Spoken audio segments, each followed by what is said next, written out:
So in your experience with Catholic Relief Services and your engineering experience and what you've seen in the world so far, what did you see in water projects and programs that you thought you could do better? Yeah. So basically at that time, about half the water projects that were getting built in developing countries were no longer working. And that was for a variety of reasons. Sometimes it was just, purely bad technical design. For instance, I remember traveling to the Dominican Republic when I was with Catholic Relief Services, and some local engineers, or not even engineers, I don't know who they were, but they came up with a pump design that was very low cost, very admirable, kind of approach to try to drive the cost down in these shallow wells. And it's basically some PVC pipe, one that was fitting inside of another, and it would displace the water. It would pump out through this little spigot. But what was happening was that the water would come up, and this piece on the top had broken, and it would splash over their hands, and it would run back down into the well.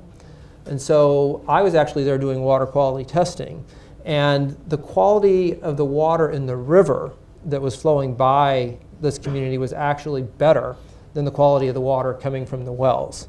So you have situations like that where you just don't have the technical competence, but you also have situations where it was very much a top-down, supply-driven approach where, we're the NGO, we're here to help you get water, and you drill the well, and you go away. And once it breaks down, there's no training there in place to help people maintain it. There's no financial infrastructure in the form of people paying a small fee to use the water so it can be maintained.